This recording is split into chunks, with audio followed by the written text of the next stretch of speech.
Dude, I'm so happy. It's like talking to Most Def and Talib Kweli up in here, jiu-jitsu world, bro. It's like, dude, I'm telling you, man. Like the respect like I have for jiu-jitsu practitioners, coaches, and teachers who strike. Not that I discriminate to just strictly jiu-jitsu folks, but for dudes like you who strike, it's just a different reverence. You know what I And mean? we always got that in the back pocket. Yeah, for sure, for sure. The volume's a little low. Is either that or if you guys can move closer to the laptop, if that's cool. I am recording on separate track, but I can mix down.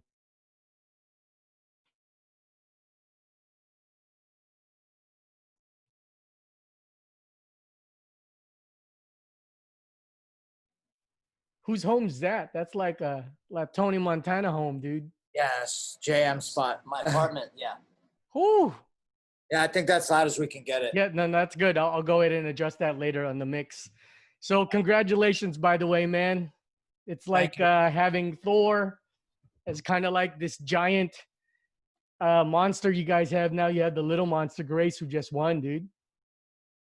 I know. Thanks, man. It's crazy having like two different, like one really big, bigger guy at a heavier weight and a woman at a very small weight. So it's interesting, and how they both play different games and stuff. Yeah, because I'm curious because you guys, it's like I made that Most Def and Talib Kweli reference, but you guys got to be Dr. Dre when it comes to coaching people. It's like two Dr. Dre's, like you guys are like producers and you're fine tuning everything. With like Grace, what changes in both your mentalities from fighter to coach? Is there a personality change or is there a mindset change for both of you guys? Not for me. I'm pretty much the same. I'm pretty much same guy all the time. I know with Grace, she listens to us big time. You know what I mean? And then Thor will just do whatever he wants because I can't stop him. You know what I'm saying? Like, he's big and I can't, if he does something exactly how I don't like it, not much I can say to him. It still works, where Grace is, we really peculiar with technique and stuff like that. She's small, she's not big, but I don't know. How about you, Zach? Yeah, we actually had a conversation with Eddie this weekend. I think it was after the event when we were all sitting on the mat. And we were talking about how, with the 10 Planet warm-ups and with just, the type of instructors we are, like we expose our students to everything. Like John, he was a wrestler when he first started, but, one thing about his mindset is he wanted to learn the bottom game and learn leg locks and learn how to play butterfly guard and learn the rubber guard and just learn all these different moves. And a lot of guys just aren't open-minded. Aren't as open-minded as someone like him, same with Grace, like JM said, she listens to everything we say. So she really fine tunes her technique and she really does look to us for, instruction and strategy and all this different stuff. And she just is the embodiment of what we would want to be all wrapped up in one, but for our students, some guys just only go to leg. We show them everything, but some guys only really want to do leg locks. Some guys really only want to, play a certain style, but like we kind of show them everything. And Grace, since she's known JM and I, she's been doing, either private lessons with us or she's been a demonstrating partner for us for a long time. So every time we're teaching a seminar in Washington, D.C., we're doing stuff up in Montreal. It's like, okay, all right, here's what we're going to work today. Grace, come on up. And then we do the move together. She gets to do the offense, the defense. So she knows, like Eddie was saying, and she knows everything. She knows so many moves. It's crazy, so it's interesting what, move sets she chooses to do. It's pretty cool. So for like regular students, do you two coaches get together and go, dude, this guy just wants to learn leg locks, but he really has a good top game? Do you guys ever debate and go like, let's say student X, like, man, I know you want to learn leg locks, but you got this dope top game. Let's focus on that. Or do you guys just go about letting them kind of like learn what they want to learn, even though you guys see the potential in a different area as coaches? We try to push guys to where we want them to go, but at the end of the day, it's their decision. You know what I mean? Yeah. They got to put the work in. I can't do it for them. So some guys, some guys, you know, they get wise and they start listening earlier on, and some guys they have to kind of, you know, be like, why am I being unsuccessful? Well, maybe try listening to my coaches. You know, maybe start there. So I don't really stress it. You know what I mean? They're gonna find out one way or another. It's clear that we know what we're talking about at this point. You know, it was coming up. I knew, like when Grace was younger, I knew what we were doing was awesome. And then people just didn't believe in us or just were quick to disagree. And you know what I mean? I just like, it never really bothered me because I knew what we had. And now the whole world knows what we have, you know? Yeah. For you, Zach? Yeah, like we do definitely push guys like in certain directions. We'll say, hey man, like you need to work on this or you need to work on that. But like JM said, at the end of the day, it's on them to either decide to listen to what we have to say. Because I mean, I'm guilty of it too. I mean, one time when we got our brown belts, Eddie was like, you guys got to start lifting weights. And it took me like a year or two until I got into lifting weights. I should have been lifting weights the first time he told me to start lifting weights consistently. You know what I mean? Not just doing like going to do a couple kettlebells and then not doing anything, you know, like now I consistently do it on my own, and we have a strength conditioning coach that Grace works with. You know, she's going to be working with them more even coming up to try to get her strong for, you know, upcoming matches to go up in weight a little bit. But yeah, like I'm guilty of it too. But now it's like, okay, we kind of have a vision, you know, the way we're doing it. So it's like, you know, a lot of people are definitely drinking the Kool-Aid, if you will, but some people still are like, you know, they know better. So, you know, it's like hit and miss on who's going to do what. Do you guys feel, and I'll start with Zach first, then to JM, but do you feel like, you know, when Eddie told you, you know, you're a brown belt, lift some weights, it was hard for you to try it because you've been successful as a brown belt doing your thing, for you personally, at least? Yeah. I mean, honestly, when I first got my brown belt, I got my ass kicked a lot. Like when I first started stepping up, was like, oh man, I could take these guys. And I didn't do so well when I first started. And it was the same thing. Like maybe if I would have been previous to that when I was a purple belt going like, okay, I'm really going to get jacked and then still be at the same weight and just have that ability to, you know, goon somebody if I had to. When before I was just pretty much relying on sole technique and like cardio. So like, you know, I should have listened to him, but you know, it was like a combination of things. Also, I didn't have like all the luxuries I have now. Like our school's doing better, so I can, you know, I have a car actually, because you know back then I really didn't even have a car, so it's not like I would have been driving to the gym a whole bunch. But you know, now I could drive to a strength conditioning place. I could pay for a massage. I can do all these other things, you know. And I'm not making excuses for myself. I just, you know, things are a lot easier now to where I can really stay consistent with it. You know, as before I was like kind of just like, I'll just do it on my own. And Did you have to experience that, JM, where you were advised to do something and it took you a while to like listen to it because you're, you know, I mean, you're a fighter. As over time, I mean, I just trust Eddie. You know, Eddie, every time I see him, he kind of like gives me some things he can just see from seeing us. So, you know, I really don't hesitate. You know, if Eddie says, you know, like I think this last weekend, he was like, I want Grace to work on her core. You know, like I want her core strong. So that means I need to work on my core. You know what I mean? Like I don't really hesitate on it, you know, because you learn from that, you know. You know, I don't know. It's not that hard to listen to instructors that've been there, done that before. I don't know why it's so hard for a lot of people. It is though. But for me, it's not that hard. I'll be like, all right, it's all good. Did you guys meet at Tiger Schulman? Is that where you guys met? Yeah.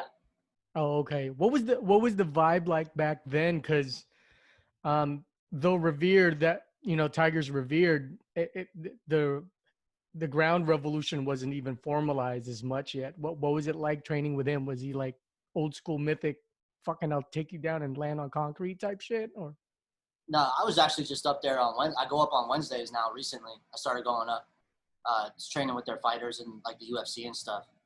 And those guys are really good at like boxing, kickboxing, and like not getting taken down. They're so good at not. I think Jimmy Rivera's like got the highest takedown defense in UFC history. So he doesn't even like his brain at where it's at with jiu-jitsu. He's like, I don't need to even know this because you're not going to ever do it to me. So, but I mean, I can't argue with his results. You know what I mean? Me personally, I wanted to learn jiu-jitsu because I get taken down all the time. And wrestling is cool, but that's like, I you know what I mean? I just rather go the jiu-jitsu route. I'd rather be doing moves than like just working on wrestling. Which might sound silly, wrestlers, but to me, I don't know. It's just styles. It's just a way of approaching a fight, you know. But those guys are still, you know, really successful. Kind of the same though. But we kind of got out of that little bubble, and we travel all over the world. We train with a bunch of different people, jiu-jitsu. You know, I didn't think jiu-jitsu was as powerful as it was until I really started training with Eddie and seeing it for what it was in real life, you know. And I bring it, you know, when I go to HQ now, those guys are like, whoa, like, you know, I'm hitting them with shit, and they're impressed, you know what I mean? Because, you know, I definitely didn't waste my time the last 8 years trying to get good at jiu-jitsu. You know, like it's I mean, even the overtime, you know, people still resist what Eddie's doing. They talk shit when combat jiu-jitsu started. They talk shit when overtime started, and they're always the people left behind, or, you know what I mean? Like, we're the ones ahead of the game. We're dictating what's cool in jiu-jitsu. For sure. Well, for you, Zach, what was your experience like at Tigers? Well, when actually, like, me and JM are actually, I'm 37. So like when I started at Tiger Schulman, it was actually called Master Glacier Karate. It was like a Taekwondo school. And he was probably like 6 or 7 years old when my brother started karate. So we were doing karate and Taekwondo, and then eventually it changed into MMA. Like, Tiger bought it out and was like, they were doing karate, breaking boards. You know, guys were still breaking ice when we were there and stuff. And it was real crazy military style discipline martial arts. But it was, you know, got results. So back in the day, it was Tiger Schulman's versus Henzo's. And when they would have the no holds barred fights, like, the Tiger Schulman guys would beat the shit out of the Henzo guys. Like, they had jiu-jitsu, but the Tiger guys, like, they learned a lot. We started learning jiu-jitsu too when I was about 16, and they changed to kickboxing and more of a mixed martial arts style, like continuous sparring. And boxing, guys started doing the golden gloves. And then, you know, once they started that, they were learning jiu-jitsu. They had some coaches up there too. Brian McLaughlin worked up there for a while, right? Big East Coast guy. You know, he follows Eddie Bravo a lot, you know, for all the MMA jiu-jitsu styles. So they were ahead of the game back in the day, but then they just veered more towards wrestling and like cage control and stand-up kickboxing, which is all great. I mean, they got a lot of guys in UFC, they're beasts, but they didn't really do as much jiu-jitsu. You know, maybe they just didn't have the outlet for it at the time. Yeah, I mean, we learned so much there. That's where we did all of our fights. Like, I fought MMA for years, pro, back in the day when there was no amateur. And then once I took a break for a while, and I was running one of their schools, and then JM started fighting. So I started coming back and seeing him fighting. And I was like, oh, man, they got all these young guys. Like, I was only like 28 or 27 at the time. I was like, I'm going to get back into this. And like, you know, I went through a breakup, and then I was like, yo, I'm going back to martial arts 100%. And we were kind of already working together with a bunch of other guys. And then we were just like, you know what, we got to take this to the next level. And anybody who was either holding us back or just didn't have the outlet for us to really, you know, prove what we thought we could do, you know, we just had to leave them behind. So we ended up just doing our own thing. So. Did you guys have that feeling while you guys were training at Tigers, and in your case, you know, when it was still a Taekwondo school, where you guys were, you know, this is great, but there's still something else there that I'm seeking, my body's seeking? Yeah, I mean, honestly, it's just like a lot of people's story. I saw UFC. I saw UFC 1 at like a local video store. It's called 48 Hours Video. My buddy worked there. And I saw UFC. I was like, what is this? He's like, dude, you got to see these fight tapes. And I think UFC 1 through 3 was already out. And we just put them on the TV that was at the store. And I was like, what is this? And I took it home, and immediately I like Ken Shamrock for some reason. Back in the day, like, I don't know why I always hated Royce Gracie, but I was like, oh, this is crazy. Like, this is really cool. Like, I was just really into that right away. And that was like always the next step. Like, let's get into, you know, let's do like how they're doing in fights, you know. And I didn't even know there was a whole jiu-jitsu, you know, a whole other stuff. Like, I didn't even realize about ADCC or anything like that. Like, what did you find out about first? UFC, right? Probably. Yeah. My first UFC was UFC 7 when Marco Huas won.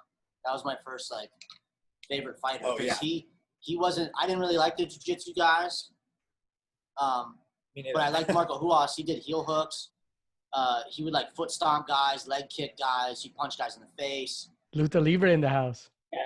Yes, awesome. I like that guy. So I like that style because I was a striker, and I had some grappling, some jiu-jitsu. Even at like 12 years old, I knew what a triangle was. You know, if you don't have a guy that's like an Eddie Bravo, like who's obsessed with jiu-jitsu, who's taking it deeper, you just don't understand what's there. Like how life-saving jiu-jitsu is in a fight. It's like, wow. Like, I can't believe, like, looking back now to what I know now, I can't believe I got in MMA fights. Yeah. And not knowing what I know now. Like, I'm scared to fight MMA now, and I fought when I was 19, 20, 21, you know, no rank in jiu-jitsu. I was just going there trying to box everyone's head off. Yeah, I don't know. I'm glad I'm a black belt in jiu-jitsu for sure. Right. I guess it's just a case of when you're young and things aren't fully developed yet, you just go and do it.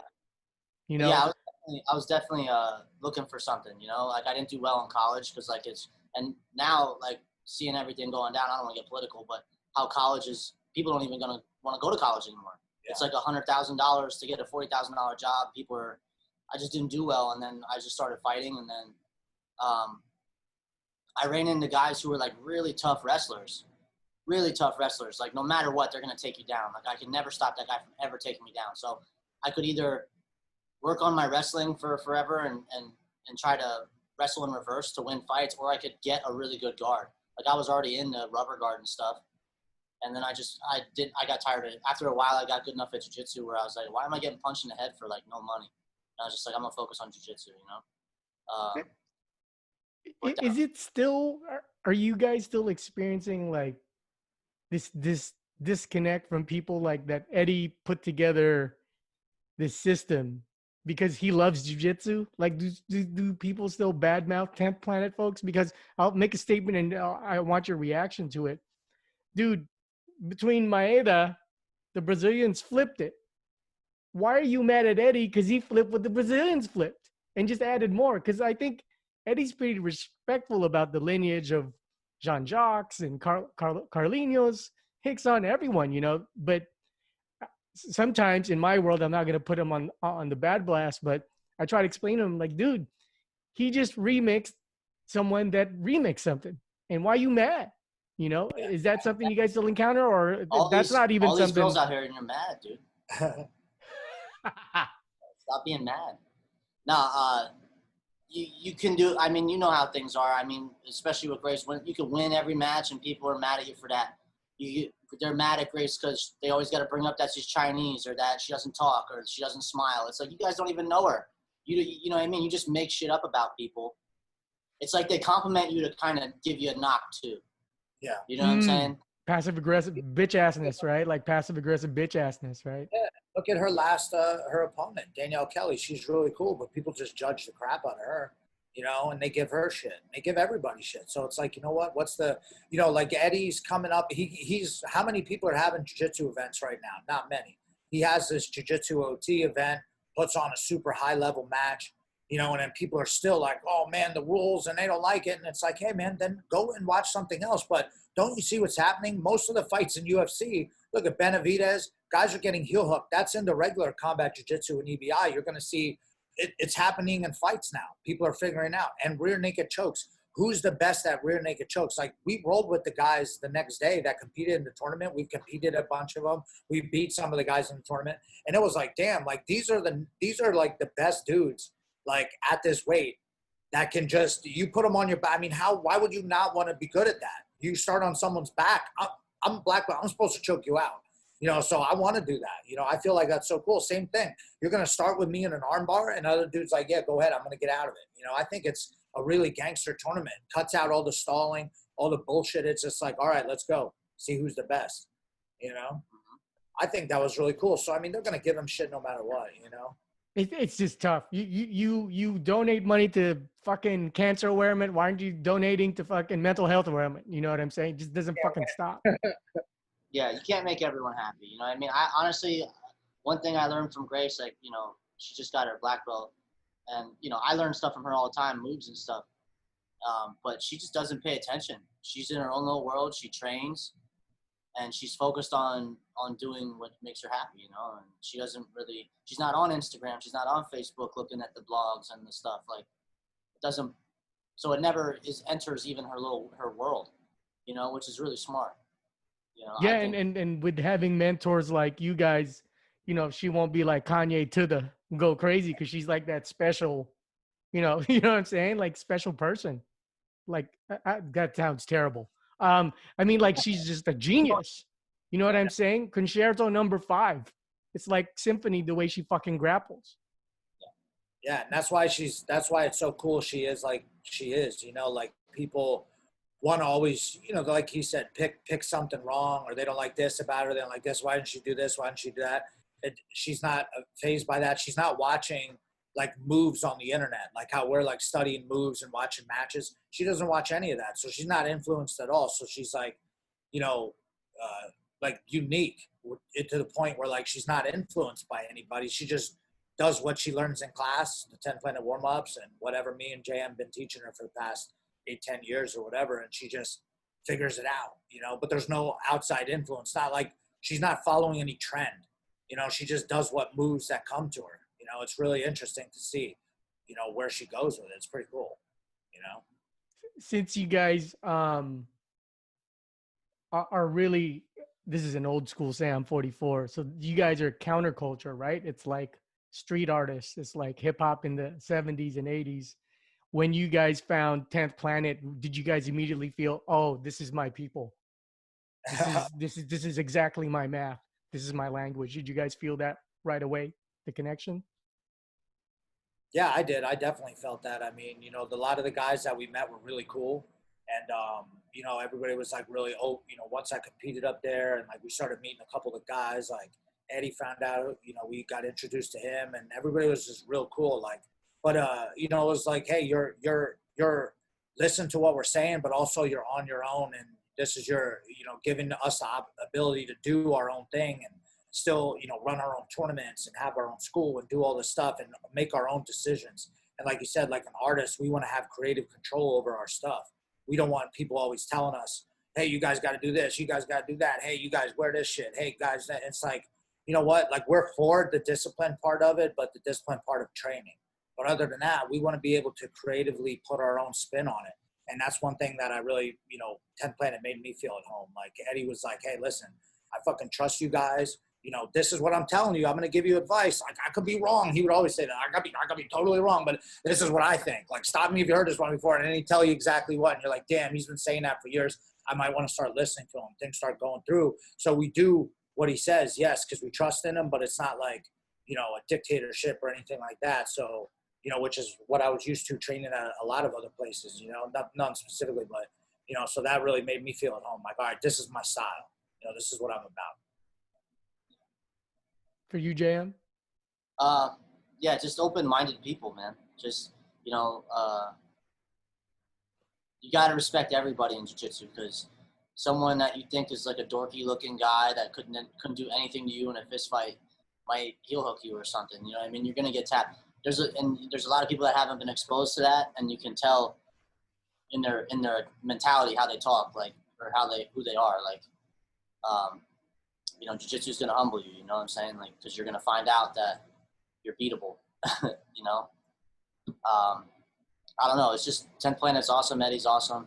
A lot of friends all over the world. I mean, 10th Planet's huge. It's a huge organization, you know what I mean? It's still very young. Like, I feel like me and Zach are one of the moons that, like, probably pushed it harder and Absolutely. got high level, like, where people are actually taking notice of us, but there's going to be more coming, you know what I mean? There's going to be more guys. You know, a lot of schools are just still tiny, still getting started.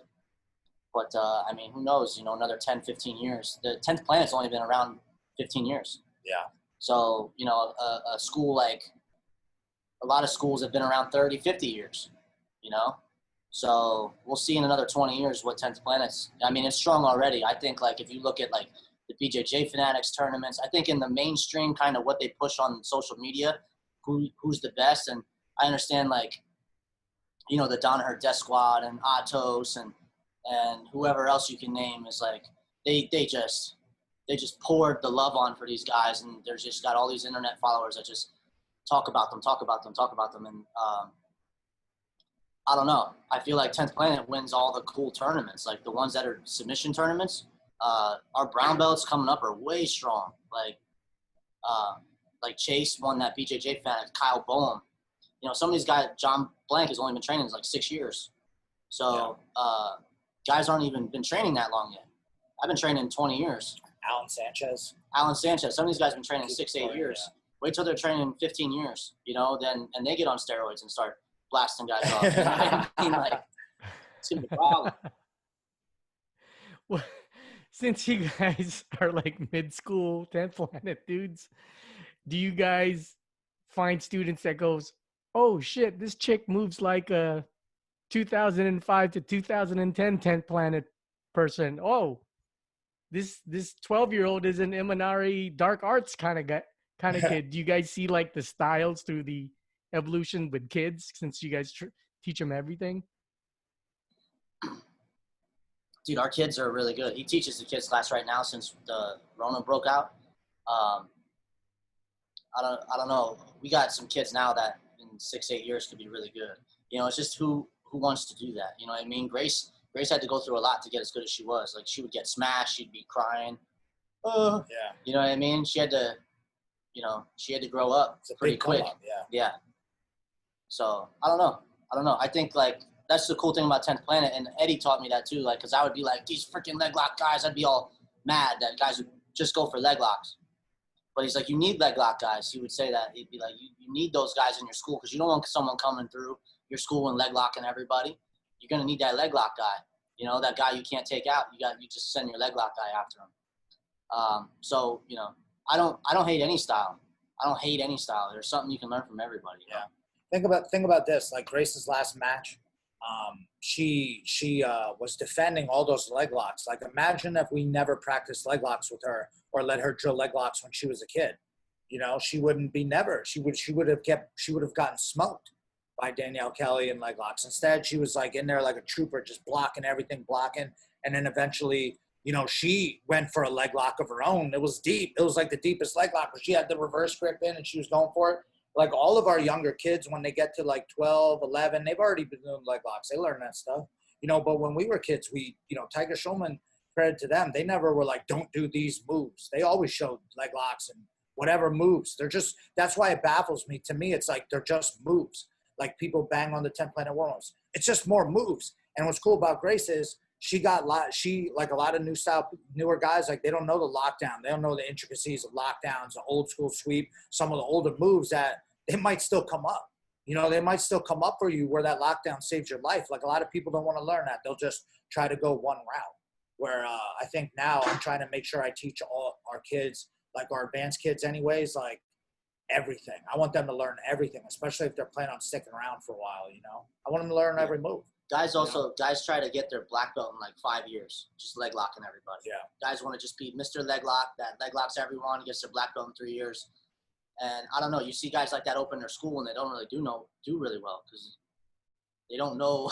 It's tough to teach. Leg locks are cool, I guess. So I mean, I'll probably be slowing that down. Like, you'll only rise so high going for just leg locks in my school. I'm not gonna black belt you. If you're just leg locks. Like Thor, people talk about Thor's leg locks, but Thor is he's a finisher in general. That guy's go-go plotted people. That guy's got arm bars out the ass. He's got Kimura passing, you know. He's got all the weapons, you know. And like I said, he's very young still. For you guys as business owners, has that consumed to where now I have to raise this village? I got to make sure this is running tight to where is it going to be tough for you guys to compete at this point, or are you guys still open as business owners? Because, you know, with that, you have the responsibility of being a dad to so many kids, right? And then you have the responsibility of being a coach / fellow fighter to your fighters. You know what I'm saying? Where are you guys at right now? I pretty much retired at I don't even remember when it was, a couple months ago, right? Because I got really bad scoliosis from when I was a kid. So, like, I'm having some pretty serious back issues. Plus, I'm 37, so I'm like, you know what? I'm taking a break. I don't need to compete anymore. I mean, I was rolling hard last night with some of the guys. Like, I still roll 3-4 times a week, maybe sometimes 3. But I'm really trying to make sure I keep my body strong, lifting weights and doing all that other stuff. And then it allows me to be more involved with, like, help managing Grace, managing the schools, managing the manager. And then, we're just going to keep forging on and trying to open up more businesses and just keep the momentum going. So, I mean, I'm pretty much done competing unless, Jeff Glover or somebody wanted to come out of the retirement. If it was like a huge match, yeah, for some cash, then I would probably do it. But probably I'm just going to fade into the wind. I've done all I can do. Right. How about you, JM, since you're the younger? Yeah, I mean, dude, I'm in my prime. I'm 30 years old. I'm waiting on a match. I'm waiting on something. Maybe something will come up. You'll see me again. Whether we have to make it happen ourselves or, Eddie needs me for something, who knows? But, I mean, my resume speaks for itself. Anyone, like I said, that we're making this stuff up because anyone in real life that we see, like, it's all friends, even the guys we compete against and we've won against and lost against, and they beat our students, we beat their students. It's just all good. As far as I got a son coming in like a month, so that's gonna be huge. I gotta get a house. I got a family now, so I'm just being strong as good as I possibly can to pass jiu-jitsu on to as many people as possible. But I can only roll with so many people. You know what I mean? So I got to keep my body strong, and I want to be, I don't want to be giving out black belts, and they're not up to the level that I had to work towards. So just having tough students, putting out tough students is you got to be in shape. You can't be like if I'm eating ho-hos all day and come in and I can't roll with 6, 7. Like when you're that black belt, everyone in your school wants to test you. So round after round after round after round, the guy that's the toughest guy in the room is asking you for the role. They're trying to get ready for a tournament. So that's a way I can give back. I have a lot of experience, and I can help those people who want to maybe have a future in jiu-jitsu or just want to make some waves and travel doing jiu-jitsu. I can help them. And in the process, I can help myself. Like I'm getting the best training I've ever gotten right now. Like, because we've gotten to this level, I'm getting the best training I've ever gotten. Like when we started, we had to roll together and then roll with our students who knew nothing. We just beat the shit out of our students. Now I got brown belts that are really good beating Henzo brown belts. You know what I mean? They'll beat the DDS brown belts, and I'm rolling with them. Every day I got to go in and roll with guys. So I don't know. I'm staying ready, and I'm preparing people as much as possible, and just worried about feeding my kids. For sure, you got that Tony Montana pad right there, man. It's kind of nice, man. All white in that brick. So Zach, like since I'm 44, since you're retired right now, maybe eventually we might start seeing you in more gi stuff, bro. You putting on that jacket? Nah, I don't have time for it, man. I really don't. I mean, I went to John Jock's. When was that? Last time we were out there was that around Christmas time? Yeah. I go to John Jock. Yeah. I have a lot of respect for John Jock, obviously, being in his lineage and anything. So if John Jock wanted me to dress up in a clown outfit and come to class, I would do it. That's not nice. No, but I mean, I'll wear whatever. I'll go there and do it. But like as for competing, I'm not going to do that. But our school is solely no gi, and I have so much stuff, coaching wise, that I feel like I need to worry about. I just don't think it correlates enough to where I have time to even do that. I want to do some more striking, but I feel like I don't even have time to do that. I got to stop making excuses. Like I want to get back in striking class once a week and just make sure my hands stay crisp in case I need to who knows what happens, in case I need to Mike Tyson somebody. Sure. How about you, JM? That kimono is not in your near future at all, or maybe even distant future? No. Just a no-gi guy. Like I said, when I'm at John Jock's or something, or someone asks me to wear it, I always wear it. But I mean, dude, there's no-gi is its own thing, man. Like, it's 100% its own sport. Like if you're not the gi, if you're in the gi, you're gonna be in the gi all the time. Like I don't know. It's just not what I do. Maybe the only way I guess the only real benefit would be to train your grips, like your hands. You know what I mean? Like in no-gi, you never train your actual grips. But once you realize that, you're like, oh, I need to use my hands. In no-gi, it took me I just learned that maybe a couple months back. I'm like, I want to start using my hands more in no-gi, like grabbing people by my hands, Yeah, I don't It's all know. monkey based and right. Yeah, I mean, dude, I'm focused on jiu-jitsu for MMA, 100%. You know, I want to work with people that have a future in MMA or combat jiu-jitsu. We're sub only. You know, we have to build that scene because no one else is building it. Like, no one else is going to do that if we're not doing it. Between EBI and finishers, uh, you know, that's what's real important. We're responsible for huge, like a whole generation of martial artists coming up under this banner. You know what I mean? So, you know, work towards blowing those guys up. You know, Guy's got plenty of help. Guy is fine. They're going to wait till Rona's over and everyone gets the vaccine and they'll start competing again. We're going to be over here choking necks without vaccines. Dude, I feel kind of frustrated. I feel frustrated for you guys because of this whole Corona thing, man. I feel like there's got to be some kind of policy for like gym owners, not only just like weightlifting, but I'm talking like grappling gyms, MMA gyms, jiu-jitsu gyms, to where it's like, dude, these are the elite of health, elite of training, and why stop the training? Like if there was an opportunity, because I am taking this as a survey piece type question when I interview people, isn't it unfair to close the martial art gyms if everyone else is healthy to go according to the goddamn fucking phasing code? Yeah, I mean, we haven't really listened to any of the phasing codes, to be honest with you, but Sure. like we're not ignorant towards it. Like we realize, like, you know, things are you got to be careful with whatever you do. You know, any risk you take is going to be a risk that you decided to take. You know, and I think people should really concentrate more on like keeping themselves healthy and getting your body healthy by doing something. You know, exposing your immune system to some things, like, yes, but you know, you got to take care of yourself. Like, you got to be able to fight things off and get your body healthy. There's so much information out there on the internet, on YouTube, on, you know, wherever, on how to get your immune system healthy. Like, you know, you should be, if you're traveling a lot, you should be, you know, taking vitamin C and drinking water and just, you know, taking care of yourself, just general things. And I think if you lead a healthy life, you don't have really much to worry about, you know, but just be smart about it, you know, not to be ignorant to things. But yeah, I mean, I think closing down gyms and closing down a lot of places are, you know, definitely hypocritical if you're going to allow things like, you know, just Lowe's to have 50 million people in it. Like, it doesn't make any sense, you know? So, you know, maybe that's unpopular opinion, but I think, you know, people can risk if they, you know, risk whatever they want to do, you know? That's what I think. So.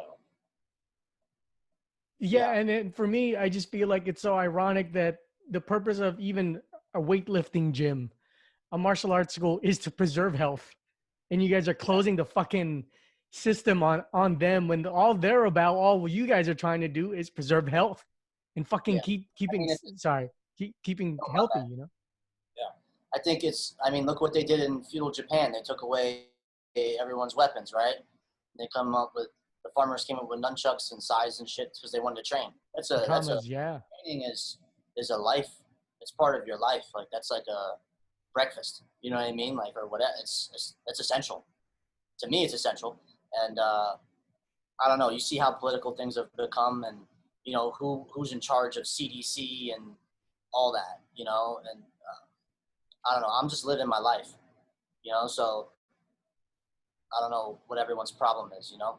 I don't impose my way on anyone, and I don't respect anyone trying to impose their way on me. So, yeah, I mean, this has been, I don't know even what I'm talking about. Yeah. I'm just thinking, it's frustrating.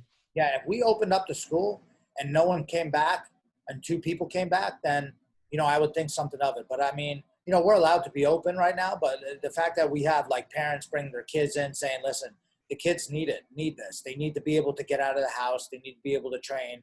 They need to be able to, you know, expose themselves to sweating and running and jumping. They don't do anything else. They play video games all day.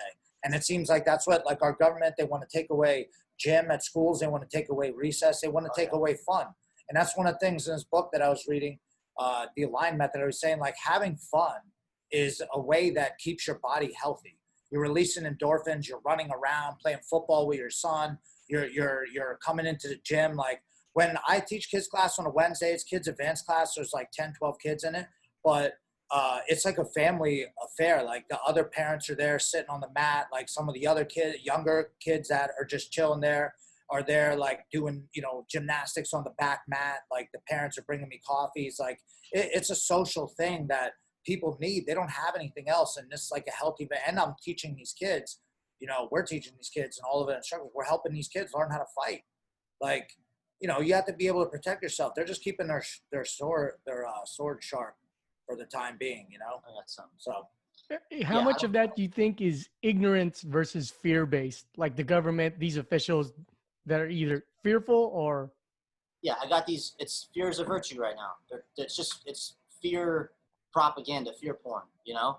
And the high level government right now doesn't want a population capable of critical thinking, in shape, you know what I mean, strong, you know, not, you know what I mean? They're casting spells on people, I feel like with the racism and all this stuff. It's all to divide and make people look at each other like they're the problem, when really the people running things is the problem, you know what I mean? Or and it's just when you're training and you're healthy and you're exercising. I mean, McDonald's is open. They're feeding you McDonald's.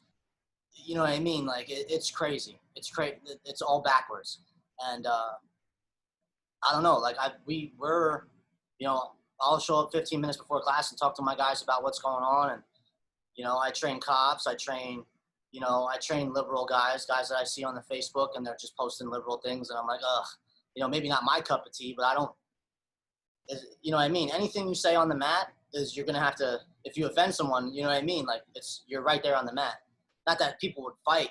It's just that it's a good environment to like kind of get all your stuff out, and you know you're like clear. You're like purified after training. You know what I mean? You're like clear-headed. yeah, John Jock always says that. Like, you know, John Jock would always say, like, the training really begins after the training.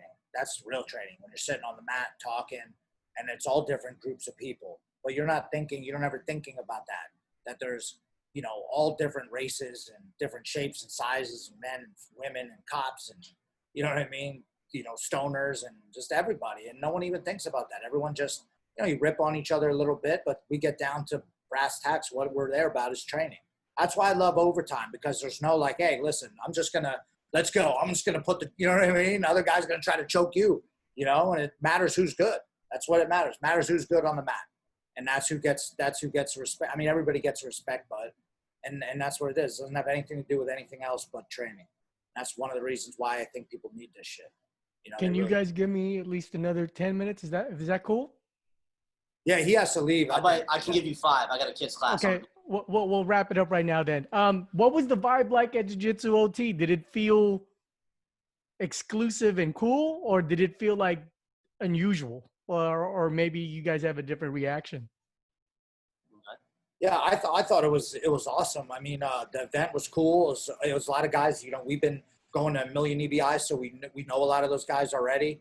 And a lot of the people who were competing from the East Coast, like Battle, Rosenthal, Ethan Krellinson, like we've faced these guys like millions of times. So it was like, you know, it was really interesting. Everybody just being there together. You know, a couple of other guys, a couple of sponsors there, but there was not much crowd.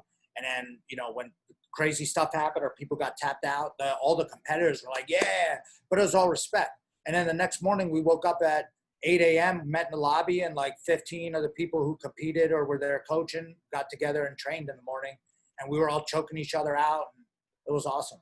You know, so that's why, you know, again, like I love that vibe. Yeah, and Grace got her black belt in front of people we've been, you know, competing against. And it was just a group of people that kind of all understood why we were there and what we were doing. That was a huge event for jiu-jitsu.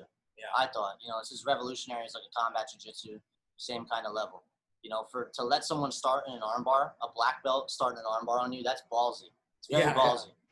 And, you know, Grace got her black belt, you know, had the performance she had against a really respectable opponent, you know, like, and then when you're there on the mat with all those people and you're there for the weekend and then you see what happens on the internet about it, you're like, wow, it's two totally different worlds. Yeah. Like, you know, and every time you go away, I feel like you come back home and it's a little different every time, you know? So like we left and I give Grace this black belt and maybe one of my blue belts says something a little just sideways to me. And I'm like, you don't even know who you're talking to right now. You know what I mean? Like I just rolled with like 15 of the best guys in the world and this is a regular thing for us now. Before it was like a rare thing, but we're chilling on the mat with Eddie and Master Vic. It's just I don't know, it's just wild. Very appreciative and grateful for the opportunity always, you know what I mean? That's why we work so hard, because we enjoy doing the shows and we enjoy showcasing the work. You know, it'd be really hard to work this hard if I wasn't enjoying what I was doing. Dope. I know you guys are putting out videos and also, but where can people get a hold of you? And maybe Zach, can you give me 5 more once Jam bounces? Cool. But where can we get a hold of you guys? I'm on Instagram at @stillJMHolland, and or you can, everything. The business email's in the bio, you know. But I'm gonna just all you gotta do is run that sideways to get out of here. All right. I gotta go teach this kids class. Charlie, thank you so much, man. Thank you, man. We'll be in touch. All right. Yes, sir. But dog, man, I mean, like a lot of people don't realize, bro. Like people like you who've been training, and the system that works well with the striking based background, defense from takedowns, and then having 10th planet, I think it shapes and molds you and JM into like this weird bear wolf tiger, you know. I mean, but as you guys get older, do you guys find yourself calming down, or just the intensity doesn't leave, like for a fighter like you? Yeah, I mean, like I said, I've been taking it easy body wise, like just let myself rest up a little bit and getting trying to get even more flexible and get stronger and stuff. So, but like, man, I'll get home and like I'll get into like YouTube, like just crazy YouTube rabbit holes, just watching old videos, and then I get super pumped and like seeing myself compete and stuff. And I do get amped about it, but I'm not like gonna jump in. I don't. I definitely would feel the fire, but I also know how my body feels. But man, I come back from a weekend and I'm like, wow, like I see what Grace did. And then I just try to like think, how can I put my energy into, getting her even better, what we need to work on, or like, what are my takeaways from the weekend? And then try to just put it out to my students too, man. The guys we're coaching for sure, 100%. And business wise, man, I want to be successful, entrepreneur. And like, I never thought, I was happy living in the back of the school and just not having a real job. So all this stuff that we were able to do now is like, it's like, just extra. Like it's like I'm on borrowed time. So I might as well just keep shooting for whatever we can. And just anybody I can help. That's why we keep running the Finishers tournament stuff. We don't make that much money off it, but it's enough to where we keep pushing the level out here. We keep pushing the guys and giving people opportunities to do stuff. And every time, man, like I really believe in that karma. Every time I put good stuff out there, like good always comes back. It's always how it works. Are you learning a lot about yourself since you're a podcaster too, and you're a broadcaster? Yeah, it's cool. Like I got a lot of different things, man. Like I'm really trying to be careful with what I say sometimes. Like I don't want to offend a million people. And I don't want to say something the wrong way, just talking about like a match or a fight and like really upset somebody. When I commentated the MMA fights, that did get a little hairy a couple times. Guys were like, hey man, I don't like, they would come at me on Facebook. Like, I don't like what you said about me or whatever. And I was like, listen, it wasn't about you. It's just about what's happening in the fight. Like that's what they're paying me to do. And they'd be like, I'm going to kick your ass or whatever. And I'm like, okay. Like I'm not going to fist fight you over some things I said. So that I definitely be careful about. But yeah, like even talking for a long period of time, just on my own is kind of weird sometimes, so I'm like really having to like zone in my thoughts and like how I want to get it across. It's same with social media. Like everyone now, it's weird. Everyone has a voice. So you gotta be careful with what you say. And it's like tricky how you want to get your point across, how I want to, not influence people, but how I want to let people know that this is like my philosophy or whatever. And it's weird that it's come to social media. It's so weird, but it is part of the game, unfortunately. Like, do you know the stand-up comedian who passed, Patrice O'Neal? Yeah. Oh yeah. Like him, like I feel like we're all kind of like these children of Patrice O'Neal, where we like to say what we have to say and just don't be sensitive. We can turn the page and we can talk. We can talk about it too, But it's weird because like I feel like you and JM, I'm drawn a lot. Like I feel like JM is more like a sniper behind the mic while he say something, where you just you kill all the fucking army people that you have to kill, So I'm drawn to like fellow talkers. Yeah, You know what I'm saying? So it's weird how like I would love to hear your pop culture takes. Like, have you heard of Andrew Schultz? Oh yeah. Dude, you're like, you guys are like parallel in speech. You know, like I love listening to people like Andrew Schultz, but it's like even he has a show called like God, what is it fucking called, dude? Sorry, man. I'm gonna look this up real quick. I watch a YouTube show with him and Tim Dillon. I've been listening to a lot of him. He's really funny. Yeah, my mom was always like, you know, you're either going to be a lawyer or, you know, you're going to be someone or a stand-up comedian that just talks a lot, you know? And I like it. I mean, I think with just teaching jiu-jitsu class, like I remember the first time I came out to a class when people really started to like, okay, I got to train with these guys, and they come down and we wouldn't just have open mat all the time. Like people always want to come to open mat. I'm like, no, you got to come to class. I'm like, you got to come to class and drill. We're big on drilling. You got to come to class, and if you're going to respect me enough to come to my school and roll with my guys and roll with me, you got to take my class. That's how I feel. Like you don't just show up and roll. That's like disrespectful. I would never do that. Like if I'm late for John Jock school, I don't even want to step foot in there because I feel it's disrespectful, you know? But yeah, I'm just like, good, you know, having people come through is like, I want to like with all the people there, sometimes I get 10 minutes, like when I want to give the guys a breather. And I'll use that as like I'll break in some material. And I remember walking out and there being like 30 people and being like, oh shit, like I got to make sure I'm on point here. There's like 30 people. Or one time Eddie was teaching a seminar and he's like, all right. He's like, that's all I got for you. He's like, Zach, why don't you go out and teach a move real quick? And I was like, oh damn, like I got to get out there and teach. Now, thankfully I was teaching karate back at Tiger Schulman's when I turned 14. My old sensei, Sensei Villafane, he used to let us teach private lessons when we were kids to other kids, younger kids. And he'd pay you like $5-10 a lesson. And it would just be like, hey, take this kid, go for a half hour. His parents are going to chill on the mat and watch you guys work. I was like 14, 15. The kid was like maybe 8. And he'd be like, I just want you to work on his front kick. Just work on his side kick. So like karate is so big on technique. Like it's got to be perfect when you're doing forms. Like your fist has to be this high. It can't be too low, or like your legs got to be a 90-degree angle. And that's why I think me and JM growing up in karate, that's one thing that as a parallel I see with jiu-jitsu. It's not just like, grab his head and twist it. Yeah, there is some of that going on, but it's a lot of, hey man, when I tell you to put your arm underneath his head like this and grab your hands like this instead of like this, there's a reason why I'm telling you that. Because someone told me that, and then I went and tried it and it works. So then I'm like, you got to do it exactly like this. So I think that's definite parallel that we got from, doing karate. But then when you teach like that, you got to be like on point, with all those around and stuff. So it's just always fun for me to talk in front of people. So then when we have to do some type of, stand up or some type of, just podcast, I feel like I'm like, all right, I'm at home here. I can do this.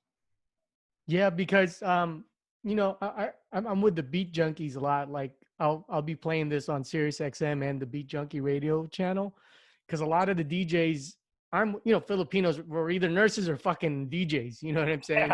So, like a lot of people are getting exposed now to jiu-jitsu, and it all ties into just being detailed. Like when you were younger, you were teaching, you got to be detailed. Like even in Jeet Kune Do, when they teach a Vyuji, which is an eye jab, no, it has to be precise, like when they do all that trapping bullshit, which sometimes I feel doesn't work.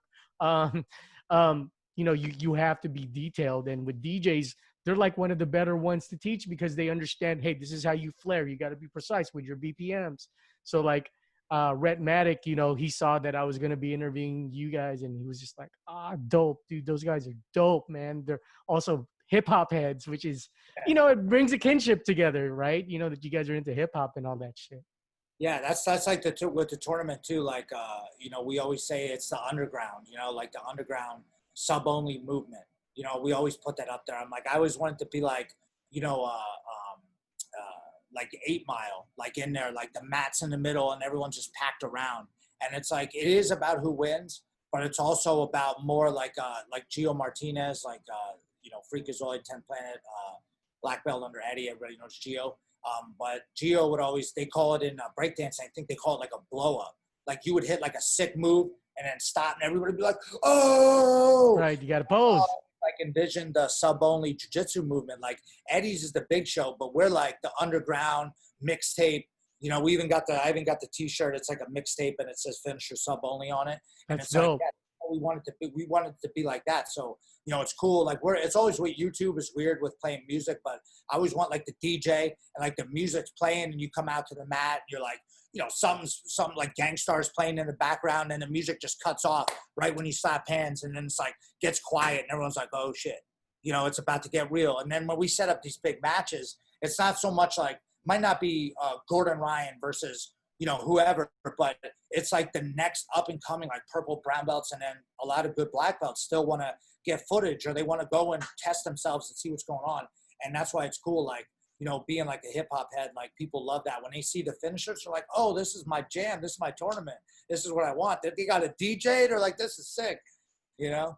So You just explained why I wanted to interview you two individually and why I wanted to interview you guys, because it's like there's like our jiu-jitsu talk is awesome. You guys are brilliant, but I wanted to really get into the layers of Zach, layers of JM, which, you know, like if you weren't into hip hop, you wouldn't want to be what you're doing is you're doing the you're doing the vinyl digging, and you're showing him the white label. Like, this is the next Jay-Z, ain't no blank for the one I got. You know, this is the B-side right here you got to fuck with. You know, that's exactly what I felt by watching. Unfortunately, I haven't been physically in there, but that your tournaments, dude, it's like on some B-side shit, dude.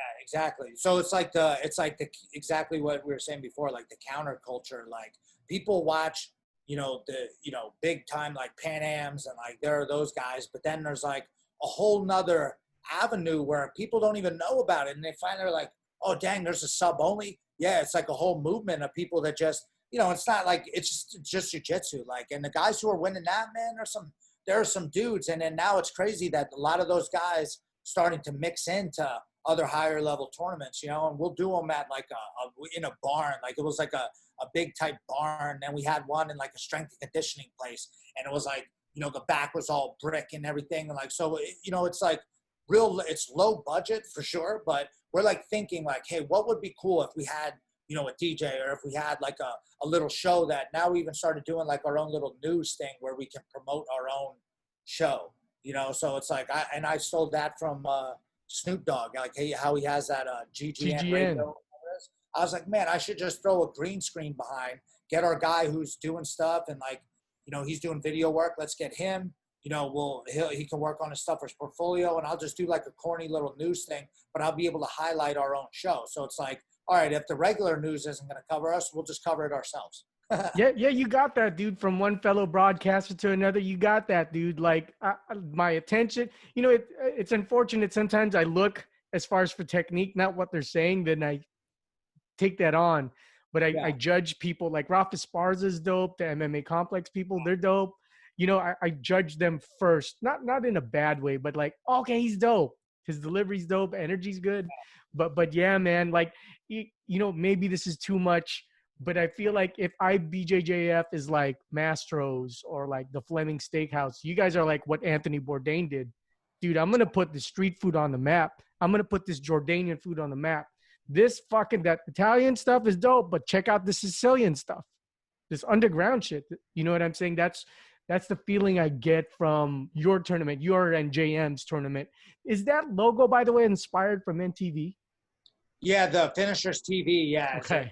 MTV logo, and like same thing. Like I grew up watching MTV and stuff, so I always like the Basement and all that stuff, like BET when they did all that. I always watched those shows growing up, so you know, that definitely, and some of the designers that we work with too. That's like heavily influenced, like as seen on TV, like Finishers TV, and then we got all the different logos and stuff. But yeah, it's so cool to have like. I always tell people like, man, if you could do anything creative, or if you're a creative person, like, you know, I'm using jiu-jitsu as my outlet, but I was always into like trying to do creative stuff, but I was never like an artist per se where I could draw or, you know, do anything like that. But that's even like why I like tattoos. I feel like I fall into that culture of like artists, you know, and then when I meet like a guy who's a DJ, I'm like, yeah, I know exactly what these guys doing, you know? And then like how many, like we'll have a photographer that is really like, because there are a lot of photographers that take pictures of weddings, but then you have like a real, like, you know, a street photographer guy who just has like a different vision, and like he'll come in and like take pictures of us and stuff. And like, they've never done martial arts or even seen it, but they'll see like Grace rolling with me or JM and like how it's just like a dance almost. And they'll just be like, wow, like that's fucking interesting. Like that's something's going on. They like can't quite put a thing on it. But it's like when you tell someone play guitar and you're just like, I have no idea. But then there's dudes who could just pick it up, be like, and you're like, whoa, like what is that? You know? I always felt like I had that mind, and like this is like the perfect opportunity to, you know, put it out there. Like yeah, man. And it's not just me. I got like 50 people working with us that'll like come up with an idea and then we run with it. Or like this designer will send us like a picture of me and JM as Rick and Morty, and we're like, oh shit, like look at that, you know. So it's crazy what like the whole little, you know, world that we're in right now. It's awesome. Yeah, and JM has the liners, dude. He'll just he'll digest what you're saying, and he'll fucking pull out 2 lines, and exactly the bomb just exploded. Yeah, that's why we work together real good. You know what I mean? Because people will like try to bounce something off me, and I'll give them a million different reasons, and then they'll just say to JM, and they'll just be like, "Dude, bam," and they'll be like, "Whoa," and then they'll have to like take into consideration what we're saying. Like we might be saying the same thing, but just a little bit different. You know? So, and it's, dude, any partnership you got to have like a yin and yang. If we were both, it's just like my wife, she keeps me in check. You know, if it was just me out there, I'd be running and gunning and I'd be doing crazy shit. She's like, yo, yo, yo, yo, yo, yo, yo, yo, you know, we got to calm down. You know, you shouldn't do that. And then I'll sit on it and be like, yeah, you know what, you're right. I shouldn't do that. Yeah, man. Well, dude, I've taken a lot of your time, but I want the program directors to listen like how you and I went one-on-one. Because I feel like, I mean, it's great to interview you and JM together. I love that. But I feel like there's so many layers to the cake to just interview you, to just interview JM. You know what I mean? Because, but yeah, as far as for on-air talent stuff, bro, I don't know, just take it into 2 cents, accounting into 2 cents. But dude, I know I would encourage you guys to keep going with the on-air talent stuff too, man. It's dope, dude. Really good stuff, man. Really, really, really good stuff. Really appreciate it. Yeah, I think we might as well. I mean, like we got all these different things, and like I'm just trying to keep my trying to keep things like avenues open. Like if something comes up good, like hey, maybe you know we go down this path. Something comes up this way, we go down this path. I don't want to just close it off to like one thing. You know, I feel like we're capable of so many different things, and who knows? Life's crazy. I mean, who would have known all this stuff would happen? And we'd be, you know, but you got to just be like Bruce Lee said, you just got to be able to adapt. You know, crazy stuff comes up, bang, I change, you know, like I just morph into some other thing and I do this and, you know, selling stuff online or getting good at, you know, learning YouTube, whatever, you know. Sure. You just keep teaching and that's what jiu-jitsu and, you know, that stuff teaches you, man. It teaches you to teach yourself stuff. You know, it's a problem that needs to be figured out and you'll figure it out. So I appreciate that, man. I really appreciate you having us on, man. We've always, you know, once we met you guys back in the day, I was like, oh man, these guys are right down my alley, man. I always knew when we met you before, I was like, oh dude, like we always stay up with you guys too. And we just appreciate everything you guys do for us and having John Jock on and all that stuff, man. That's huge. I still show people the old interviews. I'm like, yo, watch this one. And they're like, oh wow. Like, cause we get new guys all the time and they have no idea, you know? So the fact that you have that on, I can always send it to them and just be like, check this out, you know? And honestly, boss, that's from a controlled environment. Like I like this more organic, just. Yeah. But I was, you know, I still have a program director, but still they're giving me leeway. But again, man, thank you so much. This will be launching. Okay. So Luta Gear is tomorrow. Jiu-Jitsu tomorrow. So either August 14th or the 21st. I'll give you guys a heads up. And also, I'm not sure, maybe you can ask JM this too. I belong to a record pool of underground hip hop. You care to retransfer you some beats that I get from everyone? Oh, yeah, that would be awesome, man. I always got guys like, it's one thing that's really cool about people knowing that is they're always sending me stuff. Like people are like, yo, check this out. I get some crazy stuff, guys I'd never heard of. And if not, I have no idea even where to look anymore. It's not like the old days where I could just, in Allentown, Pennsylvania, I would just go over there, walk in, 3 mixtapes for $20, and then that's all you got, you know. And then Napster and all this stuff, I feel like ruined it. I want to go back to the old days. Right. Yeah. There's a lot. There's also here in LA, there's this new merge of hip hop and R&B, but it's all instrumentals. Oh, nice. All instrumentals, but it's just, hip hop kicks and snares, but with R&B polyrhythmic patterns. But it works, dude. So I'll send you a gang of those. Yeah, dude, I would love that. We always need stuff to roll to too, man. I'm sick of all this stuff, dude. I can only listen to certain things a million times. For sure. Absolutely. Well, take care, man. Send my regards to JM too, but appreciate you, bro. Yes, sir. All right. All Look forward to talking to you again, brother. See you All soon, right, man. take care. Bye. Peace.